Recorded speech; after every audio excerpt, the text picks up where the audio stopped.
في يوم من أيام سنة 216 قبل الميلاد، في قلب روما الناس كانت بتجري، الجنود بيصرخوا، وفي وسط الزحمة دخل جندي يلهث وصرخ بأعلى صوته: هانيبال على الأبواب!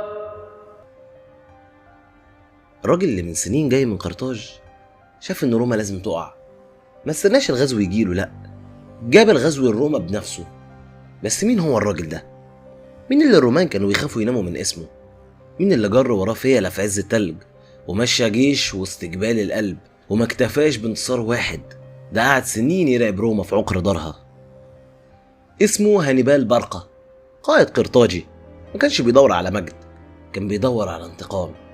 واللي حصل بينه وبين روما ما كانتش حرب بس، دي كانت ملحمة.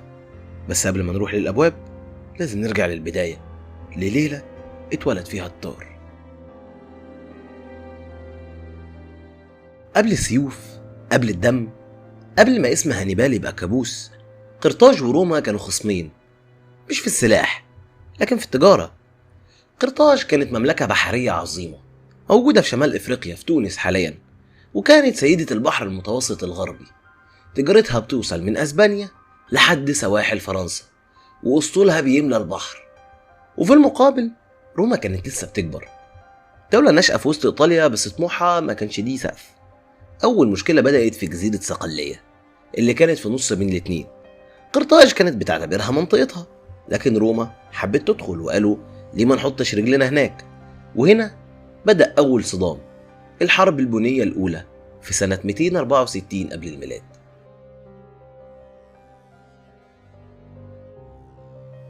الحرب دي استمرت 23 سنة. روما كانت أقوى على الأرض وقرطاج كانت مدمرة في البحر، بس الرومان كانوا بيتعلموا بسرعة وبنوا أسطول جديد بعد ما أسطولهم كله اتضرب. وفي النهاية روما كسبت، فرضت على قرطاج شروط مذلة: تدفع تعويضات ضخمة وتسلم جزر كتير وتبعد عن صقلية تماما. المؤرخ الروماني بولبيوس كتب: قرطاج خرجت من الحرب كأنها خدشت بخنجر. لكن الخدش ده فتح باب الانتقام مر. الناس في قرطاج ما نسيوش الذل، والأب اللي رجع من الحرب مهزوم اسمه كان حملقار، أبو هانيبال. ومن هنا الكره ما بقاش مجرد خلاف سياسي، الكره بقى موروث. في ليلة من ليالي قرطاج، وسط معسكر متغطي بالغبار والنار، وقف راجل خسر كل حاجة في حرب طويلة، الجنرال حملقار برقة. واقف قدامه طفل صغير في السن، لكن عيونه مش بريئة. الطفل ده هانيبال. حملقار مسك ايد ابنه وقفه قدام النار وقال له: اللي اتاخد مننا مش أرض بس، اللي اتاخد كرامة، واللي اتكسر لازم يترد. بوش ما فيهوش رحمة، ورفع ايده وقال للطفل: احلف، احلف يا هانيبال انك هتفضل طول عمرك عدو للرومان. هانيبال مد ايده، بص في عين ابوه وكرر وراه: اقسم اني هكره روما وهفضل اقاتلها لحد ما تقع. ومن الليلة دي الطفل ده ما بقاش زيه زي اي طفل، بقى لعنة ماشي على رجلين.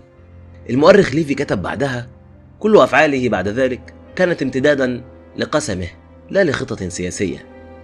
واللي جاي مش مجرد حرب، اللي جاي ملحمة هيبقى فيها اسم هانيبال هو أول كابوس سياسي عرفته روما. بعد القسم بسنين هانيبال بقى جنرال، وأخذ قيادة جيش قرطاج في شبه جزيرة أيبيريا اللي هي دلوقتي أسبانيا. هناك بدأ يوسع حدود قرطاج واستولى على مدن كتير لحد ما وصل لمدينة اسمها ساجونتوم. المشكلة المدينة دي كانت حليفة روما. ساجونتوم ما كانتش تبع روما رسميا، لكن كانت محمية منها سياسيا، يعني أي هجوم عليها معناه إعلان حرب غير مباشر على روما. بس هانيبال ما اهتمش، هاجم المدينة وحاصرها شهور وقصفها ودخلها بالعافية. روما وقتها بعتت له رسالة تهديد: يا تنسحب فورا يا إما الحرب جاية. لكن هانيبال رد الفعل الوحيد اللي عمله إن رجع لهم الرسل من غير أي رد. كان يعلم أن الحرب قادمة، لكنه أرادها وفي أرضهم لا في أرضه. المؤرخ بولبيوس قال كده عن الفترة دي، وبدل ما يقعد يستنى روما تضربه قرر يسبقهم. قال لجنوده إن احنا مش هنستنى الحرب تجيلنا، احنا اللي هنوديها لحد بيتهم. بس الطريق لروما مش بسيط، في نهر الراين وفي قبائل غريبة وفي جبال واقفة زي الوحش في الطريق، جبال القلب. سنة 218 قبل الميلاد هانيبال خد قرار دخل التاريخ، قرار لا قائد قبله ولا بعده قدر يعمل زيه. كان قدامه طريقين، يا اما يلف على البحر ويحارب الاسطول الروماني ويهزم هزيمة مؤكدة، يا اما يمشي باتجاه الشمال ويعدي من فوق جبال الألب ويفاجئ روما من الظهر من حيث لا تتوقع ولا تتخيل. سألوه الجنرالات بتوعه هنعدي منين؟ رد بكل هدوء من فوقهم. جبال الألب أعلى سلسلة جبال في أوروبا، تلج، انهيارات، طرق غير ممهدة وشعوب معادية تستناه عشان تفتك بيه. بس هانيبال كان جاهز ومعاه جيش فيه أكتر من 50,000 جندي و90,000 حصان وبغل و37 فيل حربي. المؤرخ بولبيوس وصف العبور ده وقال: كان هانيبال ينظر للأعلى حيث لا طريق وقال لجنده اصنعوا الطريق. في الطريق خسر ناس كتير، أمراض، تعب، جوع، كتير من الجنود ماتوا وفيلة وقعت من فوق الجبل، لكن اللي فضل كان عنده نار جوه مش بتموت. وبعد أكتر من أسبوعين هانيبال نزل في أرض إيطاليا وجيشه لسه واقف متبهدل، أيوة، لكن مستعد. روما ما كانتش مصدقة، الراجل بقى في أرضهم بعد ما عدى المستحيل. المؤرخ الروماني ليفي قال: لم يكن ذلك غزوا بل زلزالا نزل من فوق السحاب. بعد ما نزل من جبال الألب هانيبال ما استناش، خاض معارك كتير ضد روما وكسبهم مرة ورا التانية لحد ما الرومان قرروا لازم نحسمها. الزمان 2 أغسطس 216 قبل الميلاد. المكان سهول كناي جنوب شرق إيطاليا. الطرفين كان روما بأكتر من 80,000 جندي وهانيبال بحوالي 50,000 بس، لكن الفرق كان في العقل. الرومان دخلوا المعركة واثقين أعدادهم أكتر، تسليحهم أقوى، بس هانيبال كان محضر لهم فخ عمره ما اتكرر.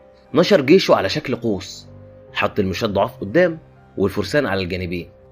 الرومان شافوا القوس دخلوا فيه كأنهم هيكسروه، بس الحقيقة هما كانوا بيدخلوا الفخ.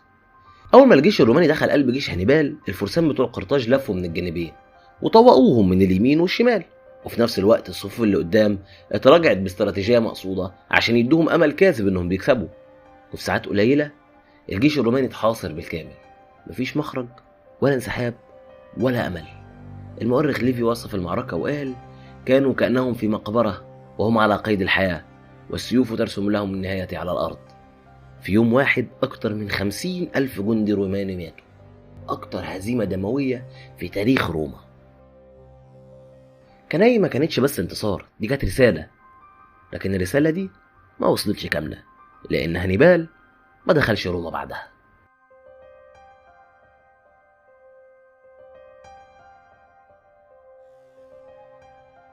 بعد معركة كناي كل المؤرخين اتفقوا ان دي كانت اللحظة الذهبية. روما كانت مفتوحة، جيوشها مشلولة، والشعب مرعوب ومفيش اي مقاومة حقيقية قدامه، لكن هانيبال ما اتحركش. بعد الانتصار مستشار هانيبال العسكري مهربال قال له: انت تعرف كيف تنتصر يا هانيبال، لكن لا تعرف كيف تستغل النصر.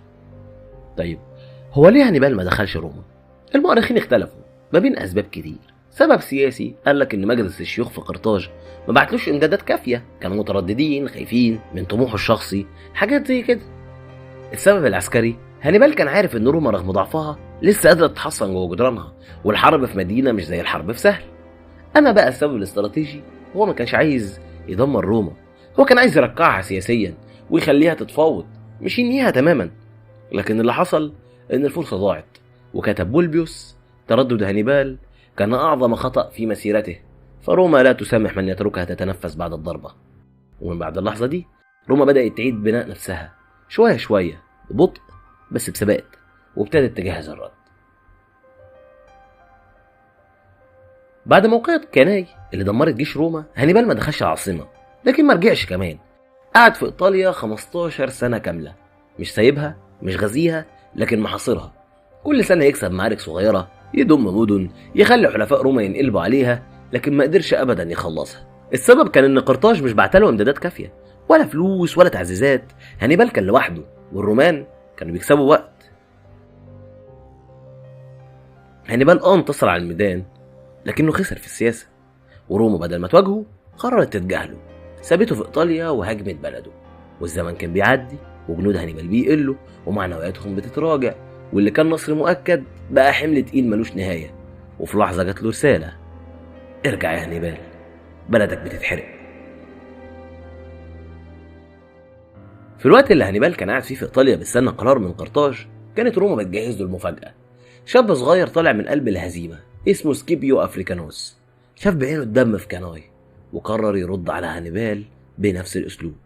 سكيبيو راح على شمال أفريقيا، على قرطاج نفسها، وبدأ يهاجم أراضيها ويحاصر مدنها، وخلى القرطاجيين يصرخوا ويطالبوا برجوع هانيبال عشان يدافع عن أرضه. بعد 15 سنة من المعارك في إيطاليا، هانيبال رجع بلده بس مش منتصر، رجع يدافع.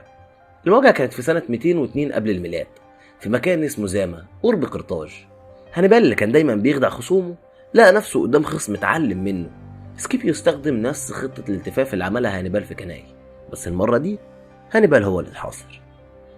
المؤرخ بولبيوس وصف المعركة دي وقال: ما خسره هانيبال في زاما لم يكن معركة فقط، بل خسر إرثه السياسية والعسكرية. بعد الهزيمة، روما فرضت شروط مهينة على قرطاج: تتنازع عن كل مستعمراتها، تدفع تعويضات ضخمة، ممنوع يكون عندها جيش من غير إذن. وهانيبال ما اتقتلش، لكن فضل مراقب عايش في ظل الهزيمة. بس افتكر، دي نهاية هانيبال.